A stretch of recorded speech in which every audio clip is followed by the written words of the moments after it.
नमस्कार, मैं राकेश परमार और आप देख रहे हैं महत्वपूर्ण मुद्दा।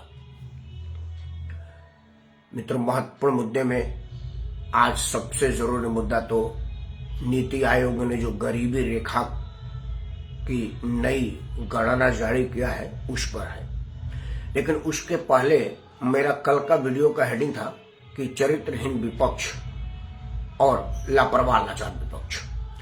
तो मैंने उम्मीद किया था कि कोई आदमी फोन पर मैसेज पर मेरे इस शब्द पर आपत्ति करेगा, लेकिन इसके पहले कि कोई आपत्ति करे, शिवसेना उद्धव ठाकरे के मुख्य प्रवक्ता संजय ने मेरे उस बात को साबित कर दिया जिसको मैंने चरित्रहीन विपक्ष कहा था। आज संजय राउत ने अपने बयान से साबित कर दिया कि वो चरित्रहीन नहीं, महाबेकार, वाहियात और बेहुदा आदमी है।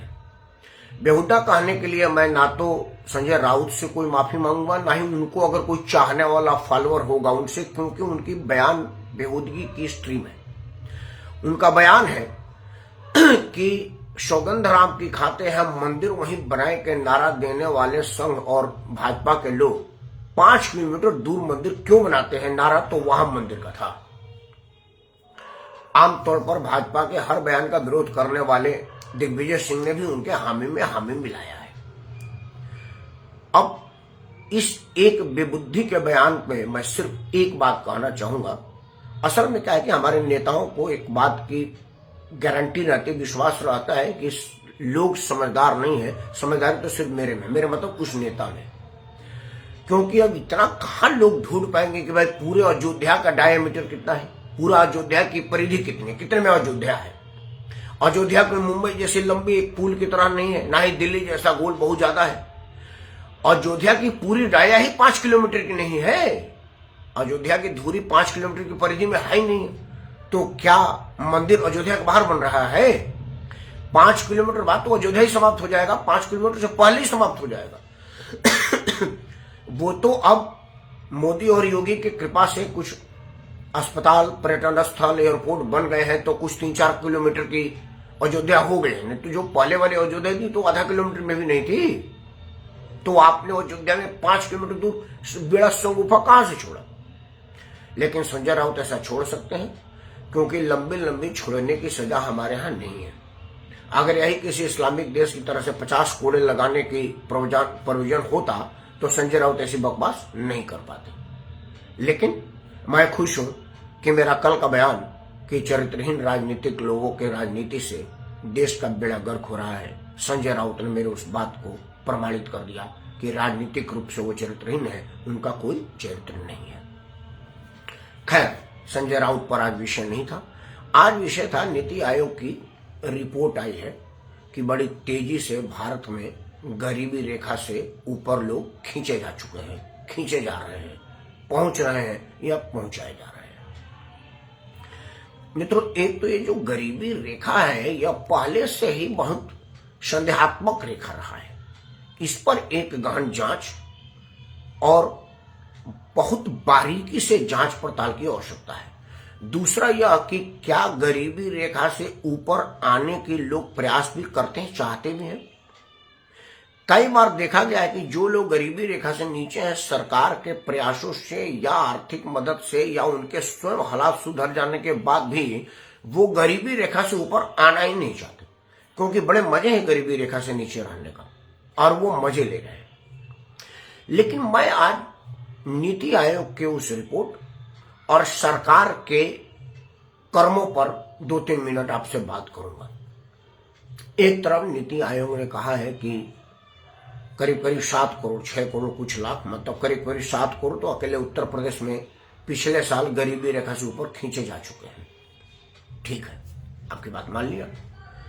लेकिन आपका एक तरफ बयान है कि लोग बड़ी तेजी से गरीबी रेखा से ऊपर जा रहे हैं, और प्रधानमंत्री अभी पिछले दिन ही कहे थे कि हम 81 करोड़ लोगों को मुफ्त में राशन दे रहे हैं। अब मैं ये नहीं समझ रहा हूं कि अगर आप 81 करोड़ लोगों को मुफ्त में राशन दे रहे हैं तो फिर गरीबी रेखा से ऊपर कौन लोग हैं और नीचे कौन लोग हैं? क्योंकि 140-50 करोड़, 140, 42, 45 अनऑफिशियल 150 करोड़ के लोग हम हैं। तो अगर 80 करोड़ आ गए हैं तो मतलब 60 करोड़ लोग गरीबी रेखा से ऊपर खींचे जा चुके हैं, अभी खींचना बाकी है। या वो लोग हैं जो गरीबी रेखा से नीचे अगर 80 करोड़ लोग हैं तो फिर कितने लोगों को आपने गरीबी रेखा से ऊपर खींचा, कितना परसेंट है? क्योंकि आपका एक रिपोर्ट बता रहा है कि मनमोहन सिंह के पूरे 10 साल के कार्यकाल में इतने परसेंट लोग थे और उससे कई गुना ज्यादा परसेंट लोग मोदी जी के सरकार में गरीबी रेखा से ऊपर जा रहे हैं। तो अगर गरीबी रेखा से ऊपर इतनी तेजी से लोग जा रहे हैं, उसके बाद भी 80-85 करोड़ लोग ऐसे रह गए हैं ना जिनको मुफ्त में राशन देने की आवश्यकता है। या यह विरोधाभास है, दो तरफा बात है कि एक तरफ तो लोग तेजी से अमीर होते जा रहे हैं और दूसरे तरफ अमीर लोगों को भी मुफ्त में राशन दिए जा रहे हैं। तो यह अर्थव्यवस्था को भट्टा बैठाने का साजिश क्यों कर रहे हैं? या क्या मजबूरी है कि इनको मुफ्त में राशन देना जरूरी है? कहीं ऐसा तो नहीं कि नीति आयोग का वो रिपोर्ट ही झूठ का पुलिंदा हो जिसको आपने जारी करवाया है चुनाव के मिनट पहले?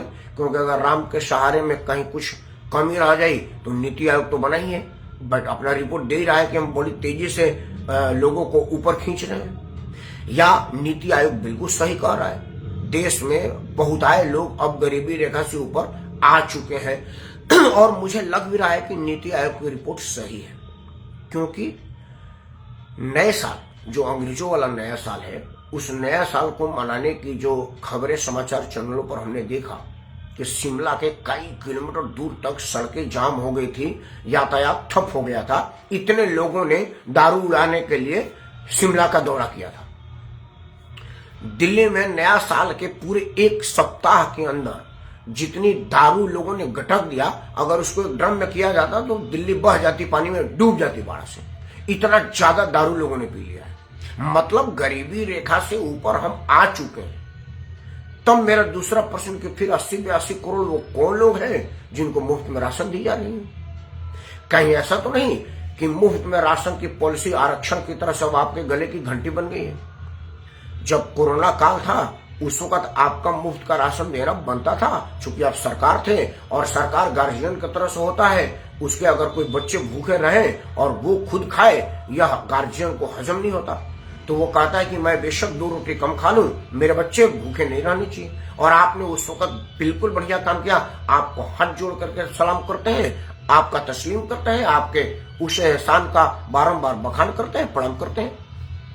लेकिन जब अब आपने देखा है कि भाई आप ही का नीति आयोग, आप ही का अधीन करने आने वाला नीति आयोग जिसके आप अध्यक्ष हैं, वो यह कह रहा है कि तेजी से लोग गरीबी रेखा से ऊपर आ रहे हैं, तो फिर वो मुफ्त में राशन देने वालों को आप उतने ही तेजी से बंद क्यों नहीं कर रहे? या यह चाहते हैं कि भाई गरीबी रेखा से लोग ऊपर एक तरफ आते जाए और मुफ्त में राशन लेने के लाइन में लगते जाए? हमारा क्या जा रहा है? ये तो भारत के करदाताओं का पैसा है, हम इससे लोगों को मुफ्त में राशन दे रहे हैं और साथ में मुफ्त में वोट खरीद रहे हैं। वोट मुझे मिलेगा और नोट आम जनता के करदाताओं का बटेगा। अगर यह मंशा है तो श्रीलंका आपके बगल में है, उस विषय पर जरा बस सोचिएगा।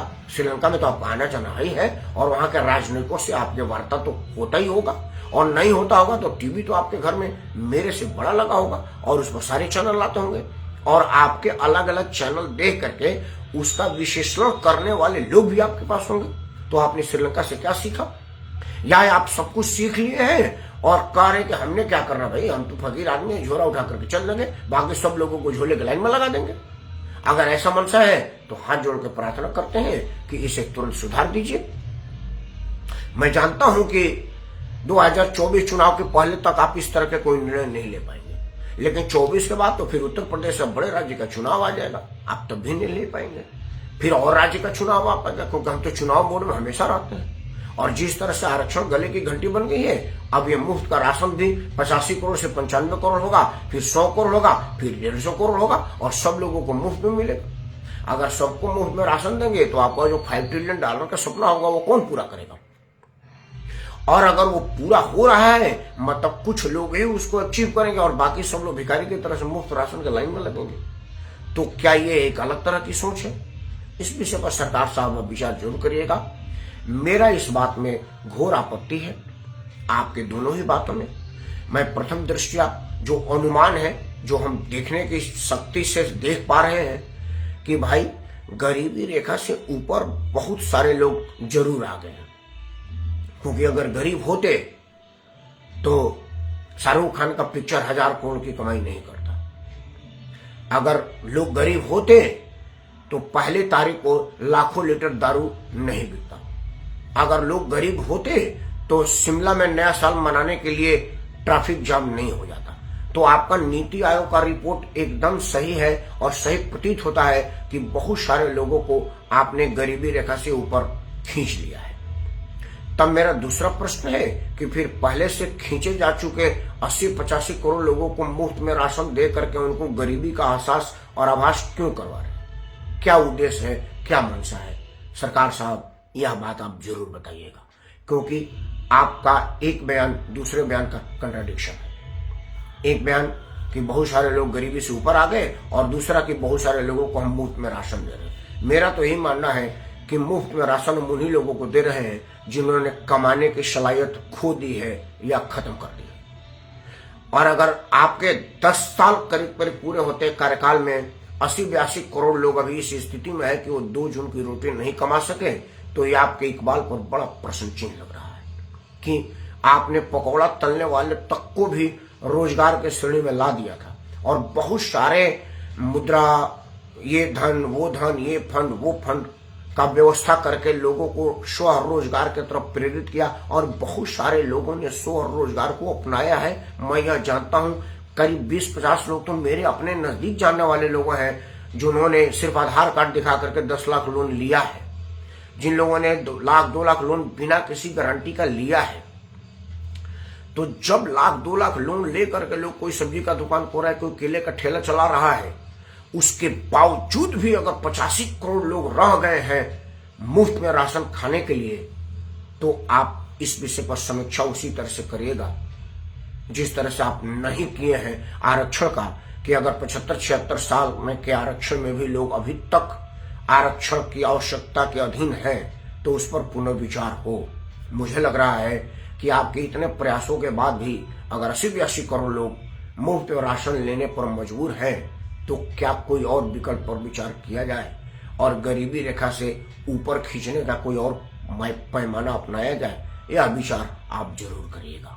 आज वीडियो लंबी नहीं, गंभीर है, इसलिए हाथ जोड़ के 2 बात कि अगर आपका नीति आयोग का रिपोर्ट सही है, जो कि मुझे प्रेरित भी हो रहा है लोगों के रहन सहन और खर्चा दे करके कि बहुत सारे लोग गरीबी रेखा से ऊपर आ चुके हैं, तो फिर वो कौन लोग हैं जो मुफ्त में राशन ले रहे हैं? और अगर नीति आयोग का रिपोर्ट सही नहीं है तो फिर 10 साल के कार्यकाल में इतनी सब व्यवस्था देने के बाद भी रोजगार का माहौल उत्पन्न कराना, क्योंकि 10 साल में कोई दंगा फसाद नहीं हुआ, विदेश से हमारा संबंध बड़ा मजबूत रहा, पूरी दुनिया पलक पावने बैठाए बैठी है हमारे साथ बिजनेस करने के लिए, हमारा माल लेने के लिए, हमको अपना सामान देने के लिए। उसके बावजूद भी हम अपने लोगों को इस स्थिति तक तो नहीं ला पाए कि वो 2 जून की रोटी खा सके और हमें उसको सहारे के रूप में रोटी का इंतजाम करना पड़ रहा है। तो आपको पुनर्विचार की जरूरत है। लेकिन मैं जानता हूं कि नीति आयोग का रिपोर्ट भी सही है और 80-85 करोड़ लोगों को मुफ्त में राशन लेने की आवश्यकता भी नहीं है, लेकिन चूंकि आपने उसकी शुरुआत कर दी है और उसके पहले उत्तर प्रदेश का प्रमुख चुनाव था, वो करते तो यूपी हार जाते तो आपका इकबाल प्रभावित हो जाता। और अब तो आपका मेन परीक्षा ही है, तीसरी बार पंडित जवाहरलाल नेहरू का रिकॉर्ड तोड़ने की स्थिति में है। अकेले राम क्या करेंगे? अगर राम के सहारे छोड़ेंगे और 85 करोड़ का राशन बंद कर देंगे तो राम भी आपका मदद नहीं कर पाएंगे, मैं ये जानता हूँ। हे नरेंद्र मोदी, हे राम भक्त मोदी, हे राष्ट्रभक्त मोदी, हे देश का भला चाहने वाले मोदी, इस विषय पर विचार जरूर करिएगा, क्योंकि 80-85 करोड़ लोगों को आप अपाहिज बना करके, मतलब आप मुफ्त में अनाज दे रहे हैं तो वो काम क्यों करेंगे? मुफ्त में घर दे रहे हैं, मुफ्त में उज्ज्वला योजना की तरफ से गैस दे रहे हैं, मुफ्त में इंश्योरेंस दे रहे हैं 5 लाख तक का इलाज कराने का, सब कुछ मुफ्त में है तो आदमी क्यों काम करेगा? आज जितनी सर्दी थी घर से बाहर निकलने की हिम्मत हो ही नहीं रहा था, लेकिन वो मजबूर था। जो रोजी नहीं करेगा तो रोटी कहां से खाएगा?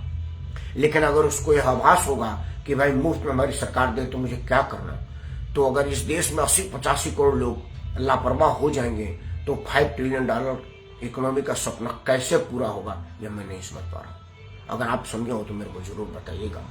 अंत में प्रभु श्री राम आप पर अपना आशीर्वाद बनाए रखें और जो लोग गरीबी रेखा से ऊपर खींचे जा चुके हैं वो कम से कम स्वेच्छा से ये मुफ्त का अनाज छोड़ दें, क्योंकि भिखारियों की तरह से लाइन में लगने से आपका प्रतिष्ठा घटेगा, बढ़ेगा नहीं। सरकार तो वोट बैंक के लिए देती रहेगी। आरक्षण तो नहीं छोड़ पा रहे हैं, अनाज ही छोड़ दीजिए, क्योंकि वो राष्ट्र के काम आएगा।